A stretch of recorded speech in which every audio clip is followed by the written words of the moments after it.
And a jolly good morning to you from an extremely damp and miserable rye house here in Hertfordshire for part 6 of my River Lea walk, all the way from its source in Luton, or Lee Grave in Luton, to the River Thames. I'm anticipating approximately 9 episodes by the time I get to London.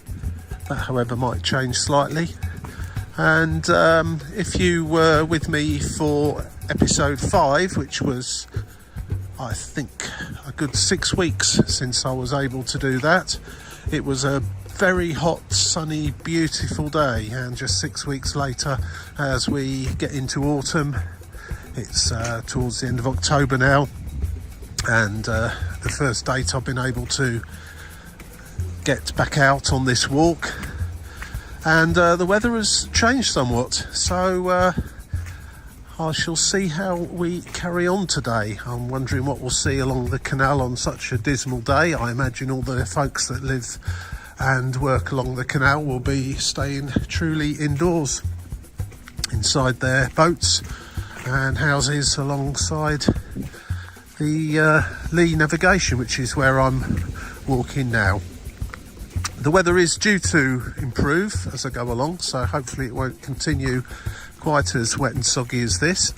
But as you can see, as you'll have seen already on previous episodes, there's a good canal path, really. It's the Lee navigation really is in effect a canal, and the towpath alongside, which is very popular with joggers, walkers and so on these days, is pretty good, although plenty of puddles on it this morning.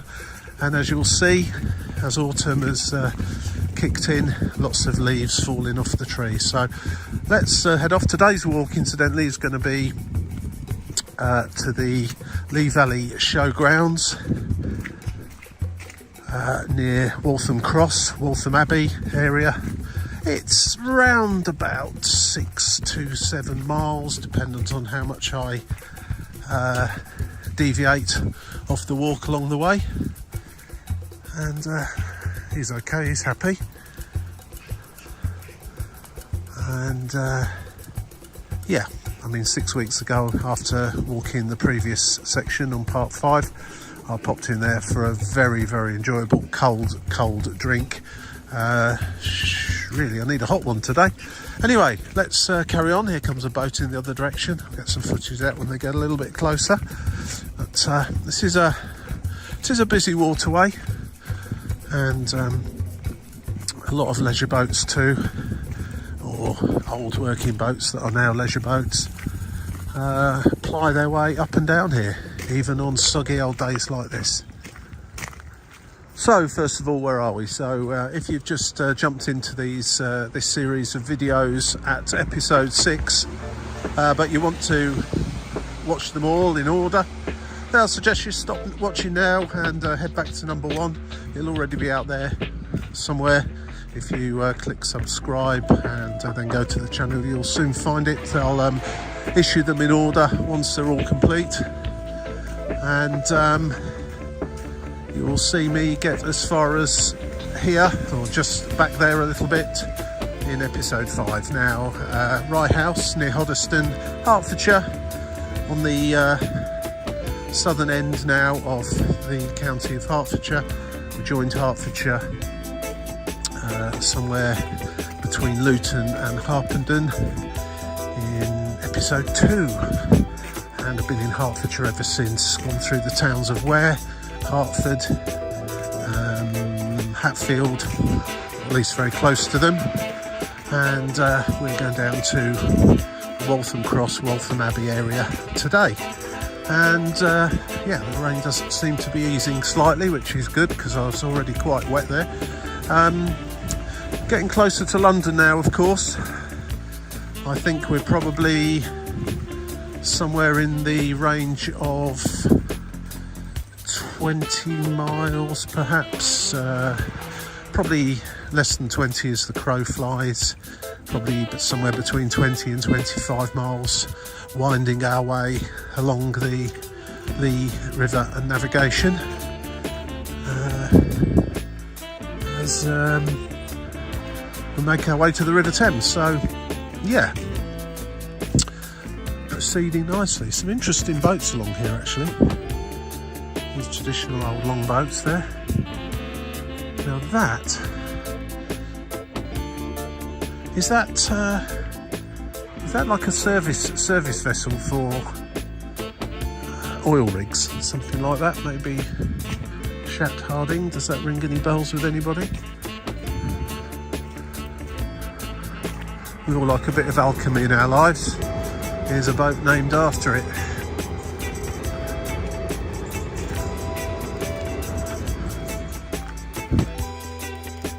Of course, as we get, we've been through some quite rural parts of Hertfordshire to get here. Starting off in the Bedfordshire, of course, at Luton, which certainly isn't rural. And then after hopping in a very rural walk through the countryside, through the Brocket Estate, or around the Brocket Estate really I should say. And as we get closer and closer to London itself, once we go underneath the M25, you'll notice a huge increase in the density of population and businesses and so on. But one thing that remains all the way, although the River Lea has now really turned into a navigation, which is really what you would call a controlled river, somewhere between a slow-moving river and a canal really. It's certainly very canal-esque in this part, and has served many people for many years as a route for industry and commerce before we had so many roads, lorries and trains and so on. So it's more of a pleasure facility now. You can't beat a canal. I'm glad that they have been in many cases restored. They were allowed to fall into rack and ruin in Britain over a long period of time, but they are very much part of the culture and environment now,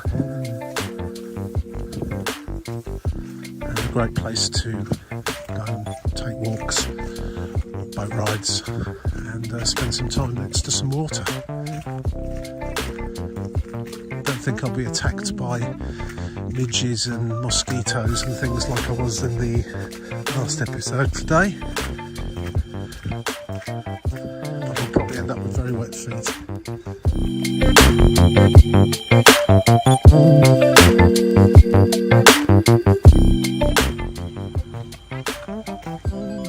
So there's a weir just over there and a lock just ahead of me. I'm carrying on the River Lea navigation. Just over that way is the River Stort navigation, and quite a few lakes, and it's quite a watery part of Hertfordshire, and in fact it remains pretty much that way through the Lea Valley all the way through London, with various reservoirs and lakes and so on as you go. Oh, this boat's seen better days. Yeah, I think that'll take a bit of work before it's canal worthy again.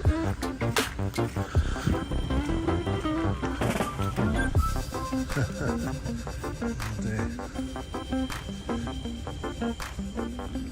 There's its registration number there if anyone's interested in looking it up. British Waterways 516920.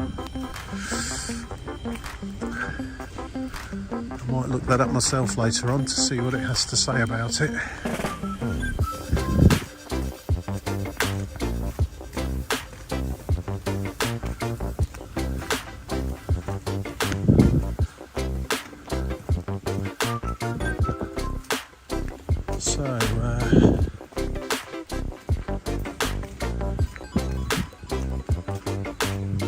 Falls Weir, Lock 5. I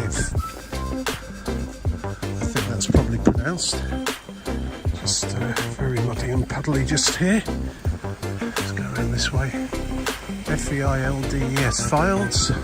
Ratties Lane, EN11 is the postcode for here. River Lea navigation, Falls Weir, Lock 5. And looks to me like it's neither up nor down actually there.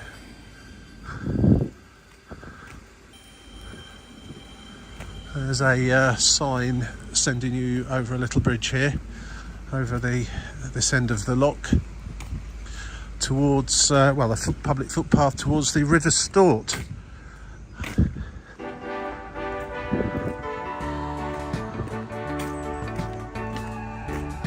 And the Lee Valley Walk, which is what I'm going to be sticking to, is of course along this way. I have been so far using a combination of apps, one called Go Jauntly, which is specifically for walks and taking you down footpaths, where Go Jauntly wasn't quite suitable in some places.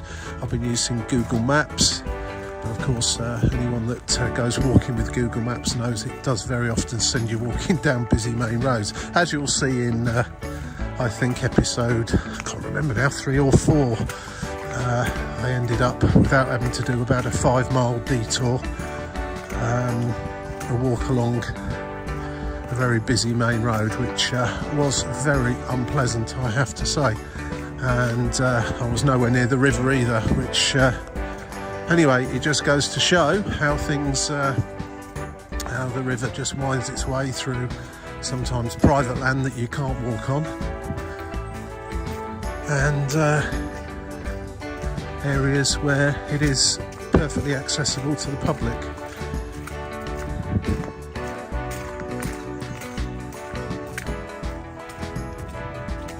Walking right underneath some high voltage power cables here, and is it just me, or do other people feel the kind of magnetic field from it, or something that it kind of makes my head slightly fizzy when it's such high voltages above like that.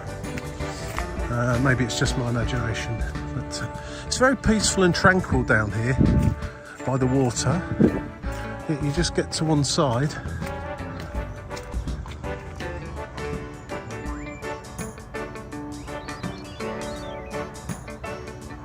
and there is a lot of industry. There's a biogen plant apparently, Biogen Hoddesdon, according to Google Maps. So using lots of organic material to produce energy, which I guess is a good thing. It's not too noisy, I have to say. I'm fairly close to it here, and it's there's sort of a general humming noise over there, which I think if I was had my boat moored up here at night would prove to be a little bit irritating. But as you can see, there's not really anywhere to moor your boat up just at this point anyway, and there aren't any here, so maybe that's why.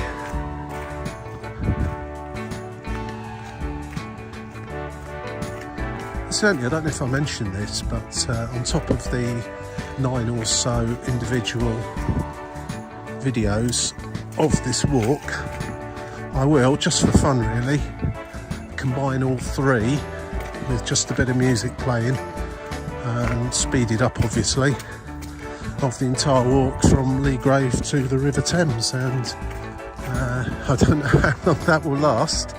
I might have to edit down the individual videos a little bit to shorten that, but yeah, that's going to be a fun exercise when I get around to doing it, so look out for that one too. I just made it over a little bridge, and then there's this kind of inlet here away from the navigation. That is the Rye House Power Station dock, and I have to say that's one of the loveliest power station docks I think I've ever seen, apart from the bicycle wheel that's just floating in there. But I'm guessing that when coal came in to power the power station, this is where the boats would come, unload the coal straight into the power station, which obviously the actual coal power station isn't there anymore. We've got a biogen plant and lots of trees and power lines and so on, so some of the infrastructure's still knocking about, but that would have been a smoky old power station at one time, with coal coming in morning, noon and night into that old dock there. Looks quite attractive now actually as a little inlet.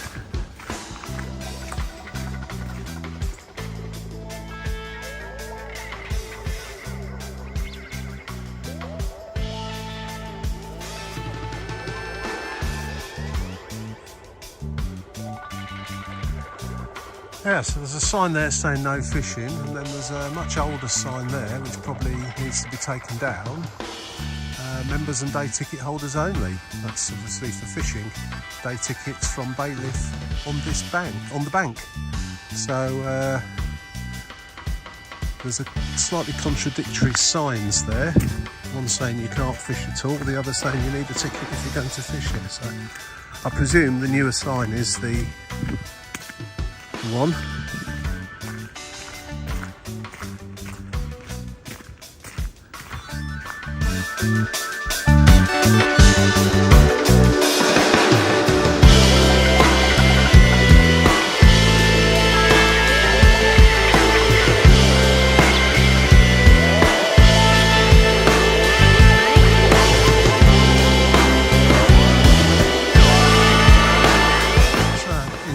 A shipping container to start with, but actually it's like wooden fencing that is just sticking out from that high metal fence over there, and I'm presuming there's some sort of drainage channel coming out that they don't want people going into, so that this is the concrete here.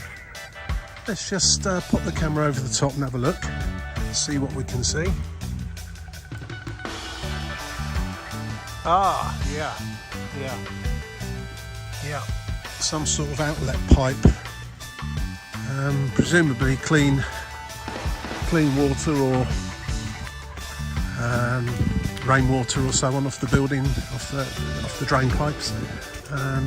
Hopefully it's nothing more sinister than that, but yeah, that's interesting. Yeah, you wouldn't really want anyone climbing into that lot. From here on in, it's really quite difficult to totally establish what is the River Lea, if indeed the River Lea really actually exists in its real form this far towards London, which is the River Lea Navigation, which is the River Lea Navigation flood relief channel. There's one or two other channels leading off here and there into lakes and reservoirs and areas, leisure areas, and there's a much further on actually from here is like a cutting that cuts through to the Regent's Canal as well. So I'll be following the Lee Valley footpath, and of course it is not necessarily always going to be the Lea Navigation, I don't think, but we'll follow the footpath as it's the Lee Valley and see what we find. I think I might need to cross over here. I shall have a little check in a moment. Oh, have I got a choice? Oh, I can hear a lot of water pouring, so I think we're coming to another weir and area. Ah, yeah, you see, so the canal itself cuts off in that direction, and there's a nice pub there, Fish and Eels, or I say it's a nice pub, it looks nice, whether it is or not, of course. Only its customers can say.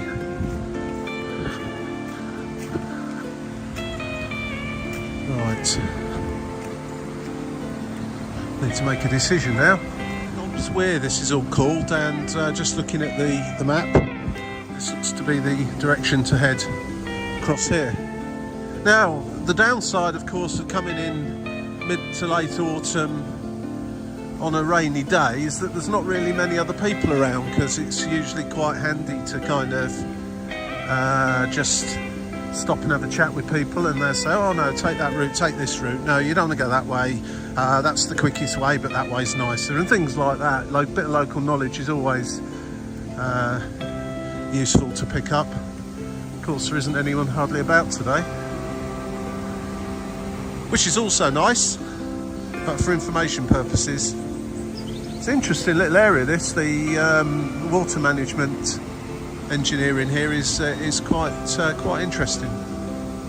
Those ducks, I think I've probably got a bag of bread for them. Sorry guys.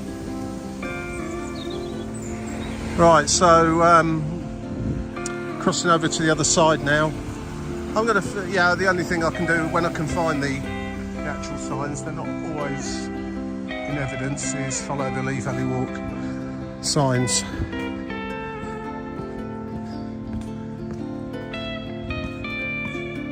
So, kind of do a big curve now, looking at the map towards Broxbourne, and probably about halfway through this particular walk now.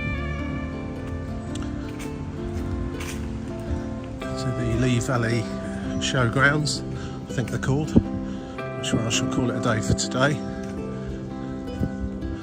And I'm hoping to get back in about a week's time to do episode 7, and then in a few weeks' time 8 and 9, and finish up by the River Thames. Nice boats along here. Bilko, Sergeant Bilko. Who remembers Sergeant Bilko? Cairngorm. There's a bit of smoke coming out of the chimney on that one there, so somebody's in there heating up. It's quite a chilly day actually, so I guess it's needed. Nice wood smell.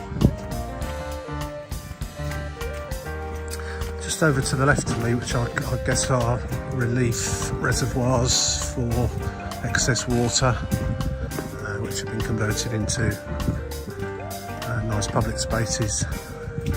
It just says North, Central and South Lagoon. Doesn't really elaborate more than that, but they're just over there through the trees. Probably see them in a moment actually. Oh yeah.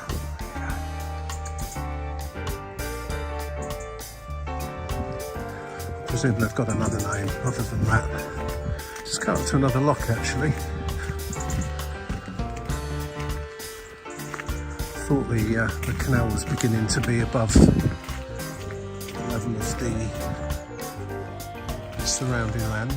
It's certainly well above the level of the lagoon there, or the lake.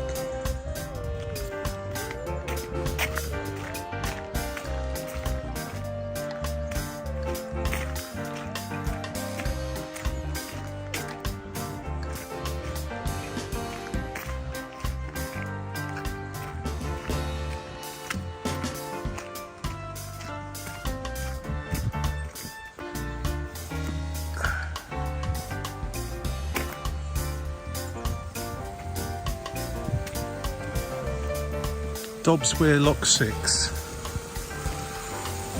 Again, I think it's left halfway up, halfway down.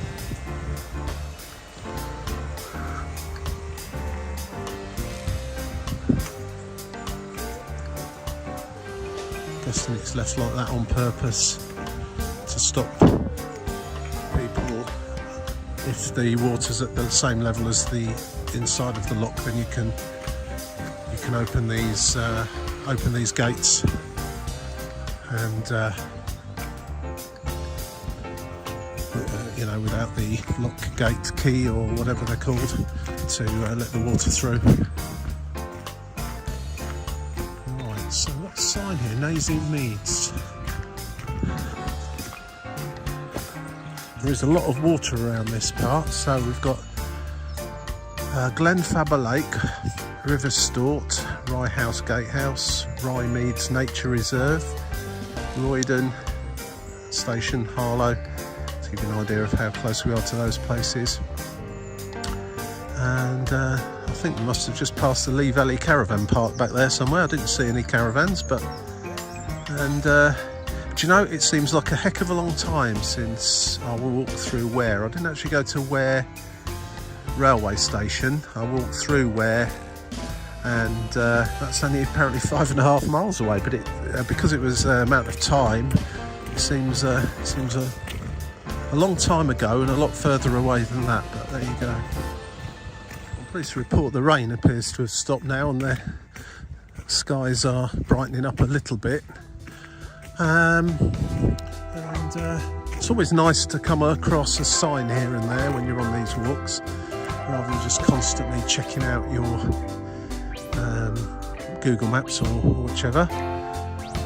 There's a nice little handmade sign there, Windsurf School, which I presume is in one of those lagoons over there. They're pretty big, so I guess the wind does blow rather nicely across it. And a sign here, welcome to the Lee Valley. You are here.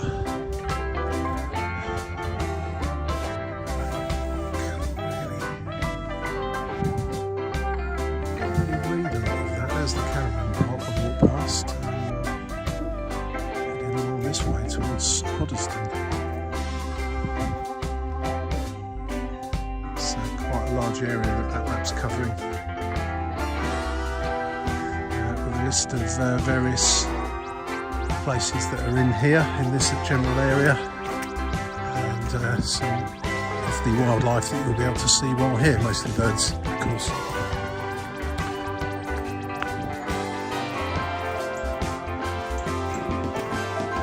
I have to say, my previous walk to Rye House and this one from Rye House have been the most enjoyable, mostly because I've been able to stay by the river or the navigation for its entirety, whereas further back in the earlier editions, if you go back and look at those, or you've already looked at them, you'll remember that in places it's more or less impossible to walk next to the river, and in some places it's completely impossible because it's either across private land or it's gone underground, like it has in Luton, parts of Luton. The canal path here is really turned into a road as sorts. I mean, it's very potholed, unfinished, untarmacked road, but it's shown as a road on the map at least. And of course, as soon as you get a road where people can drive, you get the lowlifes that want to do this sort of thing, driving down it, probably late at night, and dumping all their rubble. Absolute disgrace. Look at it. Should be ashamed of themselves. I mean, the foxes have been there, the rats maybe picking about in the bags. Yeah. Oh, there's someone's car registration number there. Maybe the local authority ought to be having a word with whoever that belongs to. See if they know anything.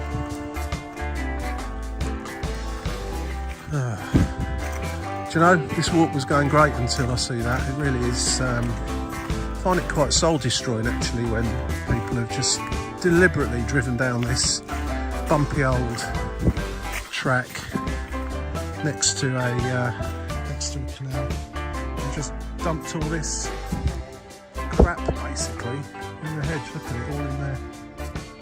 Absolutely shocking.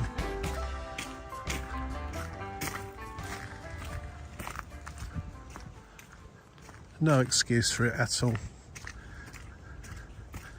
I know the reason why sometimes, but there's no excuse at all. Look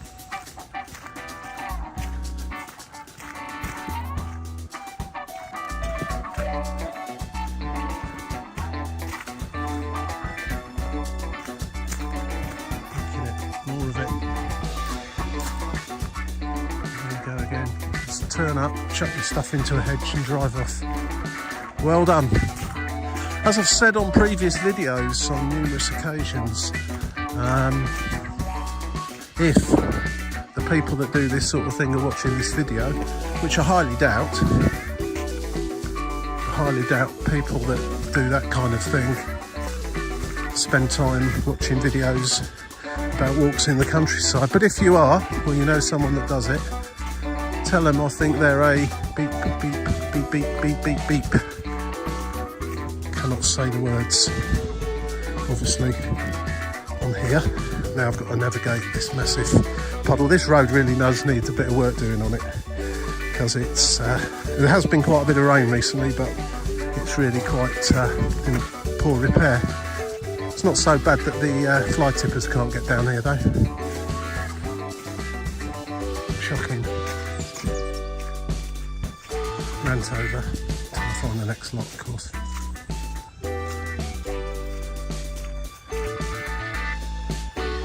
Grey Lady.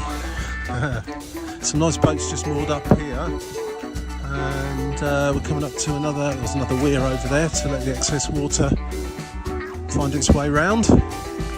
Obviously you can't swim the boats over the weir, so you need a lock. Let's drop them down again. Let's have a little look at this one. Someone's probably going to have to tell me how you pronounce this locally, because maybe I'm overthinking it, but you'll see what I mean when I get to it. Yep, halfway up, halfway down again. So presumably we have an issue with people tampering with the gates if they are left with the water high up or down.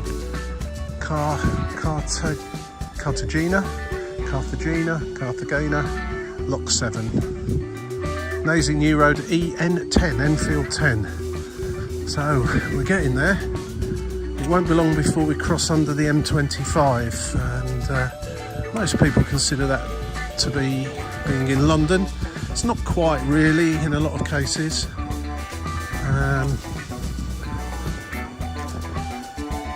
Certainly definitely still in Hertfordshire now, and there seems to be a little mini marina here as well.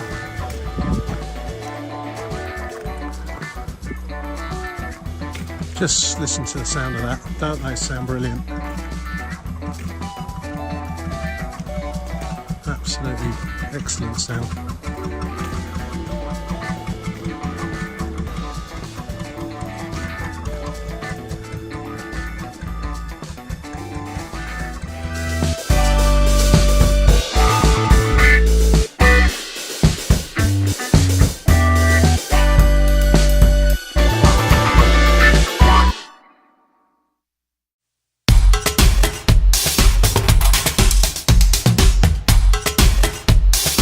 So if you do come on this walk along this particular section, there are a couple of pubs along the way to stop at for a bit of refreshment.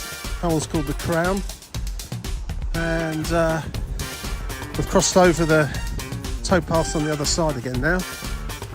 As the side I was walking on, the left as we're looking, is now back onto properties, people's houses, and I would imagine some quite nice and expensive houses by the look of things, with their own little mooring platform or boat platform, whatever you call them.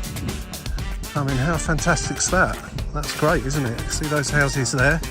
They've got the gardens, and then they walk out and they've built little platforms just on the canal side of their boundary, their walls, whatever, where they can come and sit. Oh, I'd love that. I would absolutely love that.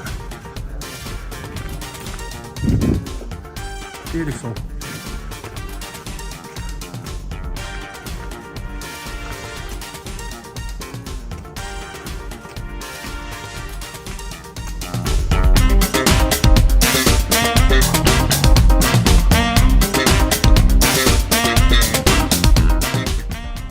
And some useful sounds here. Useful sounds, useful signs telling you what you can see in Silvermead over there, including some water voles. Guessing the lady in the boat earlier on was part of the Broxbourne Rowing Club, very keen out on a Tuesday morning in the rain or drizzle now.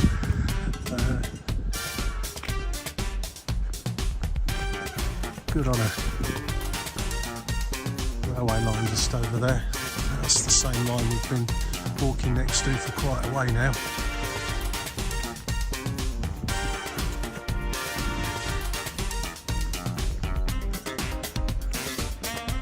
Well, that's about the third or fourth of those I've seen now. And just talking to the chap in the grey boat there, he seems to think that's a less expensive way of being able to live on the river, repurposing kind of, I'm pretty sure they're oil rig lifeboats. They're completely concealed, completely sealed units that obviously out in the North Sea, you don't want any water coming in at all. More like a big ball floating in the water in some ways. So yeah, that's interesting. I don't know if anyone else has heard of that before, but I suppose as oil rigs get closed down, the lifeboats become surplus to requirement, and you can buy one. You can pretty much buy anything these days if you know where to look. And yeah, so it's about the third or fourth during this walk of various types.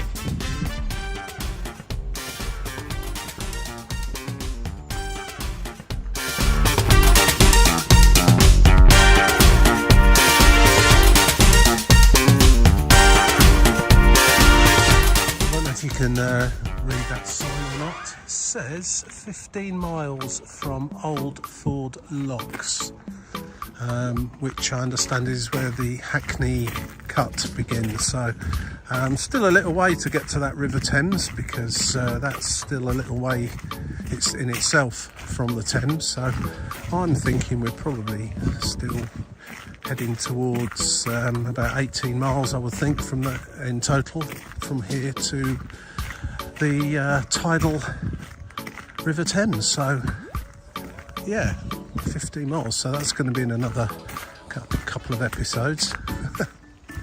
Next but one, I think. Possibly, yeah. It's certainly nice out here. There's a bit of a hum of a motorway going on in the background.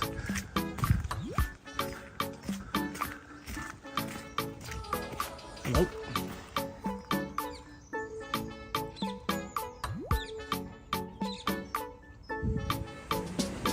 So another bit of canal or navigation engineering. Water going off down a bit of a weir there onto the Stansted Relief Channel, or whatever it's called. Relief navigation, something like that. So it's keep the water in the canal at the correct level. And we're just coming up to King's Weir.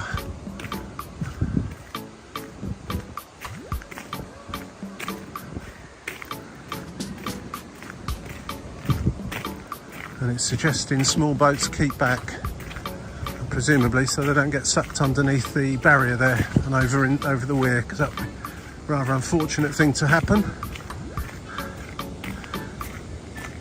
But when you've got a river feeding a canal, you do need this kind of engineering along the way to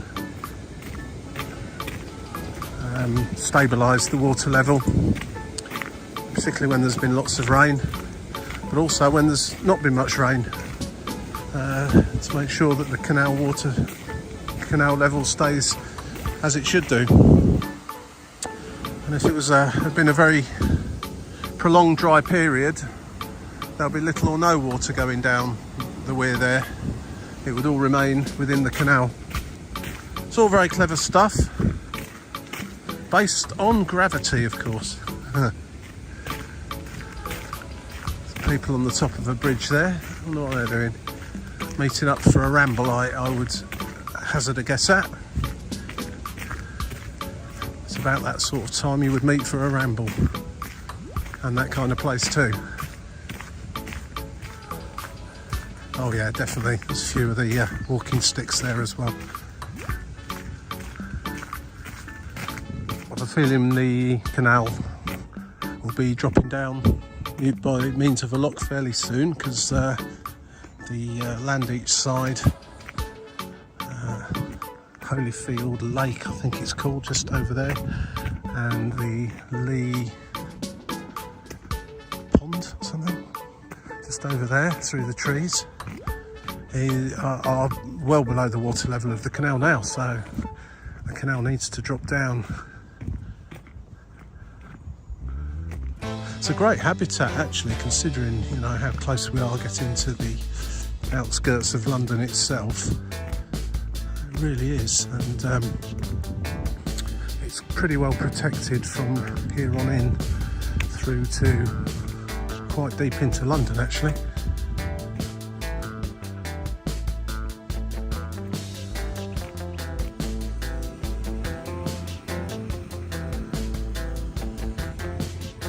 Aqueduct Lock 8, and yeah, here's first one in a while where the water's not been left halfway up, halfway down, so that's what happens.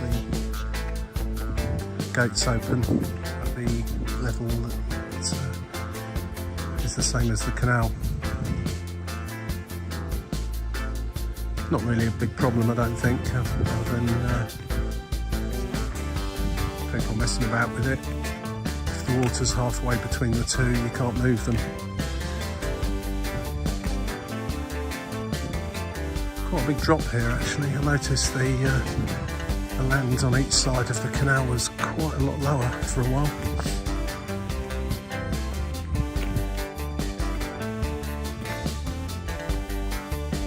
Completely surrounded by the Lee Valley Country Park just here. It really is quite tranquil. Yes, there's a bit of road noise in the far distance, but very pleasant here. And all those logs floating in the water, looks like, at first glance, alligators, which I'm fairly sure they haven't got here. Well, that'd be great if they did.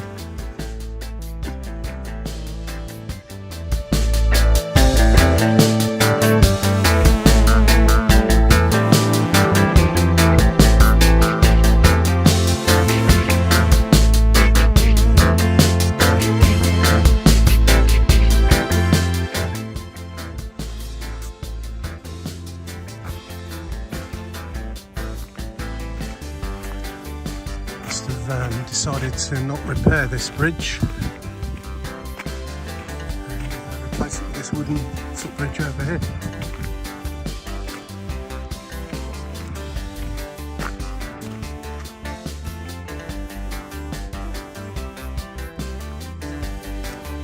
Now here's the thing. So people say that in the south of England no one will talk to you, no one will say hello or whatever, and to a degree, I think it's a big city thing rather than anything else, and they don't come much bigger than London, of course. Heads down, don't make eye contact, all the rest of it. But you walk along something like this, and everyone says hello to you, unless they're completely lost in their own little world, listening to music on headphones or something like that. But on the whole, most people will acknowledge your existence, say hello, good morning, etc. And I don't think that's necessarily true if you go to cities that aren't in the south of England. I think you'll find the same problem as you do. So I think it's more of a cities and towns thing where people want to just keep themselves to themselves and not interact too much with other people, whereas when you come to places like this, people are usually willing to stop and have a chat and tell you what they're doing, where they're going, how long they've been doing it for, and all the rest of it. And the weather's certainly perked up from the start of this walk. Probably been walking about 2 hours now, and it was throwing it down at the beginning. So well done if you're still watching. We've actually got some sun poking through now, and we're coming to another lock. The land does seem to be dropping away quite rapidly in this area, so more frequent locks. Cheshunt, lock number 9.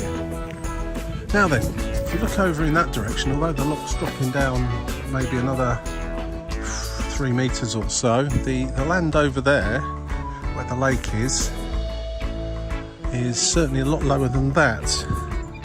And of course, as I keep saying, canals have to be kept at the same level to facilitate navigation with boats. I've a feeling that the original River Lea, if it really still exists as such in this area, in that sense, would have run down there, over there through the valley, the lowest lying land. It certainly wouldn't have been where we are now, just by natural flow of water.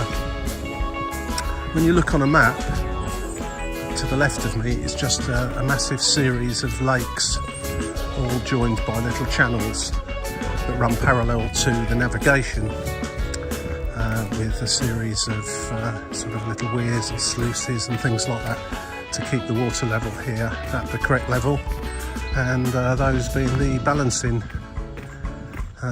lakes, if you like, over there.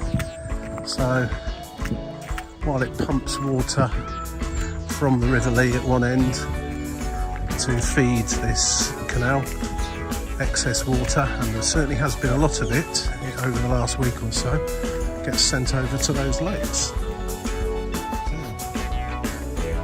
Shardlow, that's a long way off the beaten track. That's up in Derbyshire.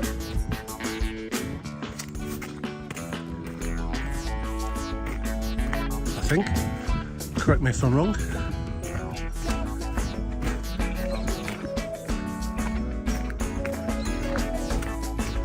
Fascinating piece of nature around here, and see, we've got here the North Met Pit Orchid Area. Please stay on the boardwalk. Well, I'm not going to go walking around it just now, but presumably at certain times of year you can look at orchids. Just going to go inside a little bit and have a look. North Met Pit though, you get the feeling a better name could have been thought of. I'm not sure if I'm going to see any orchids in the middle of October.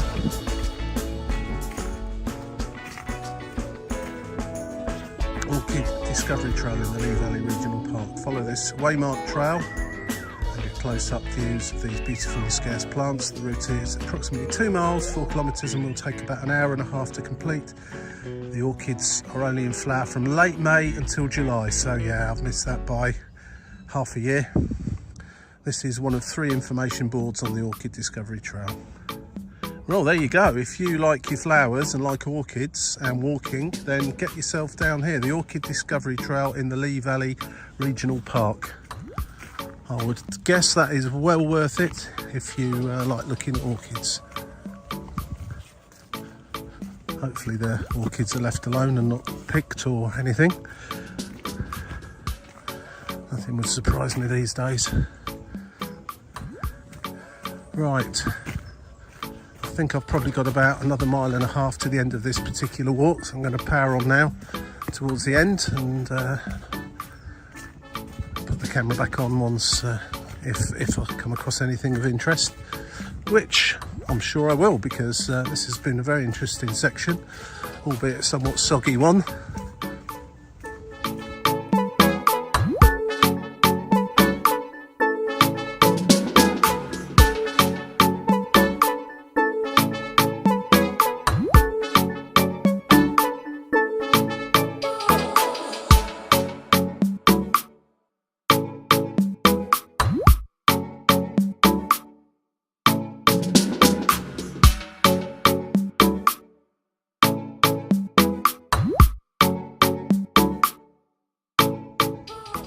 Another of those lifeboats. What's that up there as well?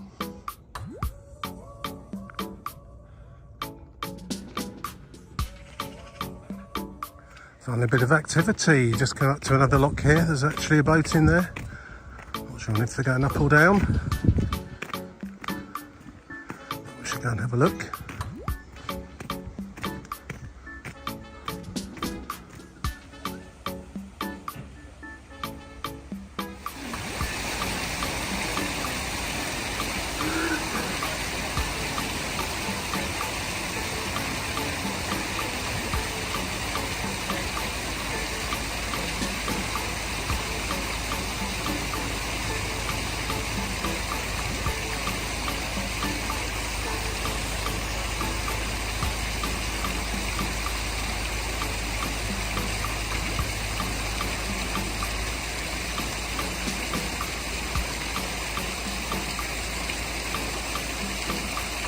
make sure you've got not too much on the top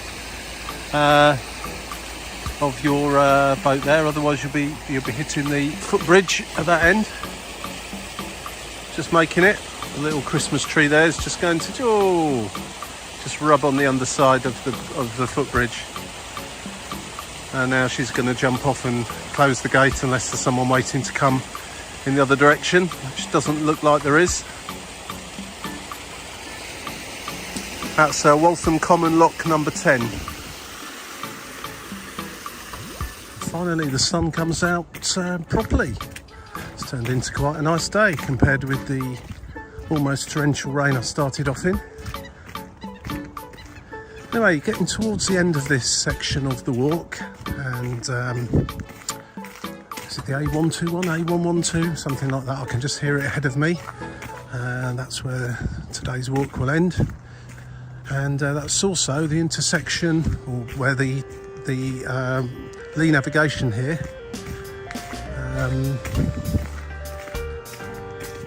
starts to run parallel with the Stansted navigation. And it will also be the starting point for part 7 of this walk. So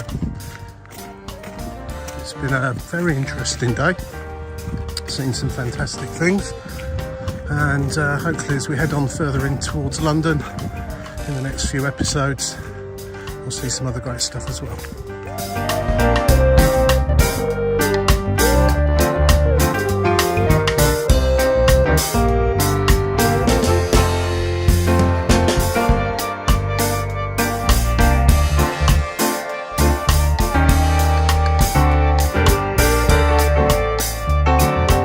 Right, so there we are at the River Lea Country Park Showground. In that direction is Waltham Abbey and McDonald's, and in that direction is Waltham Cross, where I'll be heading to jump on a train. And over here is the River Lea navigation and the Stansted Brook Stream, Stansted Stream, I don't know, I can't remember the name of it. Over here, they run parallel next to each other for quite a while. Essentially all this is over here is a balancing channel for the water levels, really. All very clever, feeds the lakes, feeds the canal, and keeps everything in order. So thanks for watching this episode 6. Episode 7 will be back from exactly where I'm standing now as soon as I can get down here to do it. And the next episode I'll be heading towards Tottenham Lock near Tottenham Hale, when we truly will be in London. So once again, thanks for watching. Don't forget to subscribe, press the like button if you liked it, and the yellow button if you want to know when more videos are released. Cheers now.